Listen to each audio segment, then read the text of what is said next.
Scrumble.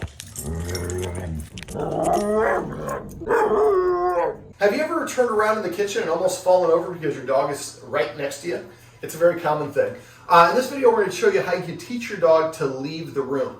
Now, in order to do this, we're going to use a cue or a command word, and I'm going to lure the dog by throwing treats. Now, some people might want to use a marker word for this, but because I can reliably predict that the dog is going to do the action because I'm throwing the treats and I know my dog is very treat motivated, I'm going to skip the marking part of it and I'm just going to simply say the cue. Now, the order of it should be the cue or the command word should come first.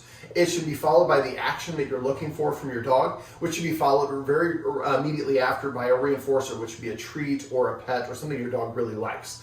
Now, you can muddy the waters a little bit. Do I say the cue before I throw the treat, at the same time I'm throwing the treat, after you throw the treat? At first, I'm going to say it right before I throw the treat, but we're going to have a stage 2 to this, and stage 2 is where I'm going to show you how we can actually incorporate the marker and then when you can assign the reinforcer afterwards so that the dog understands if I do this action that you're requesting, then I'm going to get the reward. So in order to do this, you're going to need some training treats that your dog likes, and a dog, and a location. Now I'm going to start off by doing this in our kitchen, but kitchen's a dining room. I would recommend that you do this in every room of your house. Now we're going to do this in, like I said, in 2 parts, and there's actually 2 exercises here. One is an out command, teaching the dog to leave the room. The other one is going to be an in command, teaching the dog to actually go to a specific room. Now when it goes to the specific room, we would like each room to have its own unique designation. Now most of the rooms are pretty unique: kitchen, dining, living. Make sure they're one-word commands. Basement, and so on. However, if you get in a bedroom, you're probably going to have multiple bedrooms in your house. So you might want to kind of come up with a nickname for the person, call it Rogers, or nicknames for your kids or the people whose room those are. So it's a unique word. You don't want to say Dominique's bedroom and mom's bedroom and dad's bedroom. That can get a little bit convoluted and confusing for the dog.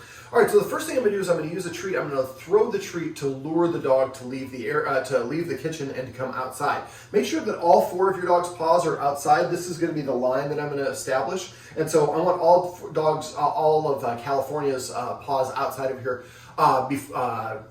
every time that she's throwing the treat. So when you're throwing it, make sure you're throwing it far enough away so she completely vacates the area. Don't throw it so far away that it goes under a table or somewhere she can't find it. You want her to get that reinforcer pretty quickly. All right, so we're going to go ahead and transition the shot a little bit, and we're going to show you the first stage of teaching your dog to leave the room.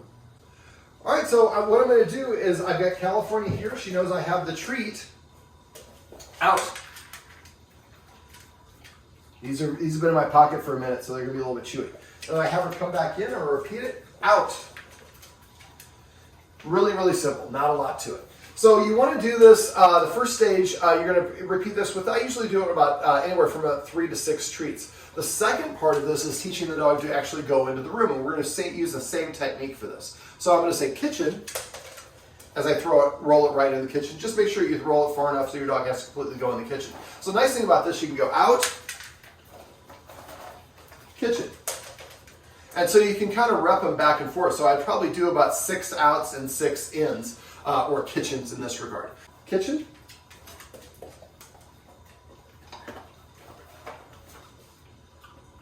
Out.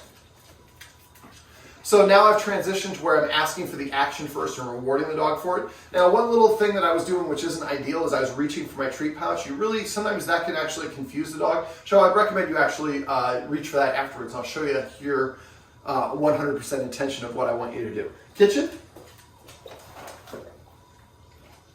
Out. Well, this is my buddy California, and this is a simple video on how you can teach your dog to leave a room as well as to go to a specific room on cue. Quest, you are a goofball.